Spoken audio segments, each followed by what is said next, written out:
اتنی وحشت ہے نا, اتنی. بڈھا ہوگا بیچارہ, پڑا ہوا ہوگا, کوئی پوچھنے والا نہیں, یا بڈھی ہوگی.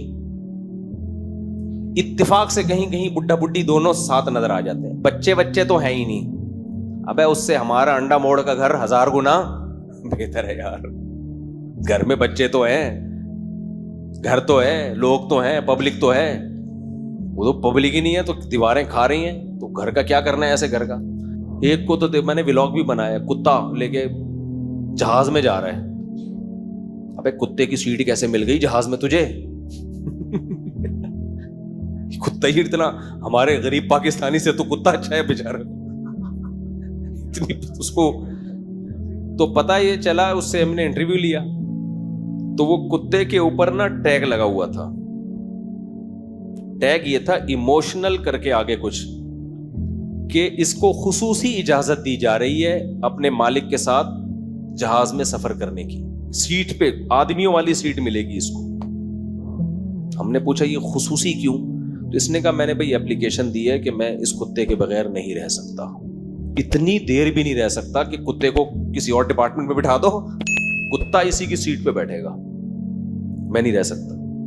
پھر ہم نے ان سے پوچھوایا, وہ اسپینش بول رہا تھا.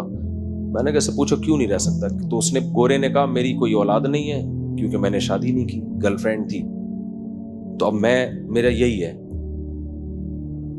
تو میں نے کہا دیکھو ان کی بہو بھی کتا, ان کا داماد بھی کتا, ان کا پوتا بھی کتا, ان کی کا نواسا بھی کتا, ان کی نواسی بھی کتا. تین نکلنے لگا تھا. ساری محبتیں جو بیٹوں سے, بیٹیوں سے, بہوؤں سے, دامادوں سے, پوتوں سے, نواسوں سے چاہیے, جو ہمیں مل رہی ہوتی ہیں الحمدللہ, تو وہ ساری محبتیں یہ کس سے لے رہے ہیں؟ کتے سے. تو ان کا تو بیٹا بھی کتا, بیٹی بھی, پوتا بھی, پوتی بھی, بہو بھی, داماد بھی, سب کچھ یہی ہے. باپ دادا بھی نہیں ہے تو ان کا باپ بھی یہی, ماں بھی یہی. حقیقت بتا رہا ہوں, ساری محبتیں کس سے لے رہے ہیں؟ کتے سے لے رہے ہیں. سمجھتے ہو کہ نہیں سمجھتے؟ یہ ہے حال اس قوم کا, اور ہمارے مسلمان بھی اسی طرف جا رہے ہیں, چاہے وہ مذہبی بھی ہو. نسلیں روک روک کے بیڑا غرق کر رہے ہیں اپنا. تو یہ خوب سمجھ لو کہ یہ جو نسل روکی نا تو انجام. اچھا میں جب یہ وحشیانہ منظر دیکھ رہا ہوں وہاں پہ کہ یار یہ حشر ہے, اچانک فیس بک پہ کلپ آیا پاکستانی کسی اسکالر کا, وہ پوڈ کاسٹ میں نا, ڈاکٹر تھا کوئی, سوری اسکالر نہیں, ڈاکٹر لوگوں کو ترغیب دے رہا ہے, دیکھیں نسل روکنا بہت ضروری ہے. ایکچولی اس غربت مہنگائی میں بے لگام بچے نہیں ہونے چاہیے. ایکچولی خواتین پہ ظلم ہے کہ وہ آپریشن کروائیں, مردوں کو نسبندی کرنی چاہیے.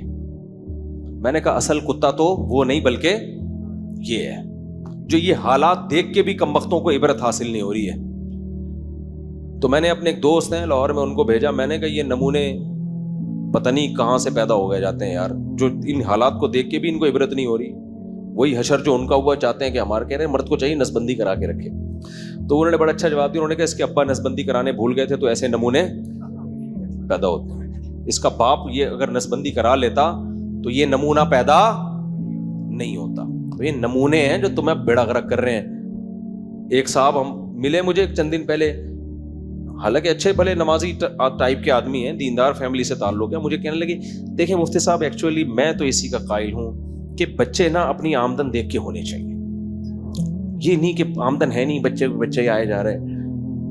تو میں نے کہا کہ چلے ایسا کرتے ہیں, آپ ایک اچھا میں ان کو بتا رہا ہوں کہ جاپان میں بڈھی عورت کے واقعہ ہوا کہ مر گئی, لاش سے پتا چلا ہے, بدبو سے پتا چلا ہے کوئی مر گئی ہے. یہ نسل روکنے کے نتائج ہیں. اس کے بعد بھی یہ الفاظ کہہ رہے ہیں کہ نہیں دیکھیں ایکچولی انسان کو اپنی جاتے ہیں پیسے کے حساب سے. تو میں نے کہا پھر آپ بتا دیں کہ کتنے پیسوں میں کتنے بچے ہونے چاہیے. ایک فارمولا بنائے تاکہ میں بیان میں نا پھر لوگوں کو بتاؤں بھائی جس کے 1 لاکھ تنخواہ ہے اس کے 1 بچے, جس کے 2 لاکھ ہیں اس کے 2 بچے, جس کے 1 کروڑ ہے اس کے 10 بچے, اور جس کی اتنی آمدن ہے اس کے نہیں ہونے چاہیے. تو کوئی فارمولا بتا دو بھائی, کیا خیال ہے؟ پھر میں نے کہا یہ آپ کو پتا نہیں ہے کہ جتنے ارب پتی لوگ ہیں نا ان کے بچوں کی تعداد اتنی کم. یہ نفسیاتی بیماری ہے, یہ جو ہے نا ایک دماغی بیماری ہے کہ بچے ہو جائیں گے, کھائیں گے کہاں سے, یہ نفسیاتی مرض ہے جو اللہ پہ توکل نہ کرنے کے نتیجے میں پیدا ہوتا ہے. یہ کوئی فلسفہ نہیں ہے, فلسفہ ہوتا تو پھر بتا دیتے. کیا خیال ہے بھائی کہ بھائی اتنی آمدن ہو تو اتنے ہونے چاہیے, اس سے کم ہو تو. ہم تو دیکھ رہے جس کی جتنی زیادہ آمدن ہے بچوں کی تعداد اتنی کم ہے. اس کا مطلب یہ ہوس ہے, یہ دنیا کی محبت ہے. سمجھتے ہو کہ نہیں سمجھتے؟ یہ مسئلہ نہیں ہے کہ آمدن کی وجہ سے, یہ ایک منجن ہے جو مارکیٹ میں بک رہا ہے. اس لیے نہ اٹھا کر پھینک دو باہر گلی میں, نئی تہذیب کے انڈے ہیں گندے. کیونکہ جب نسل روکو گے تو پھر بریکیں فیل.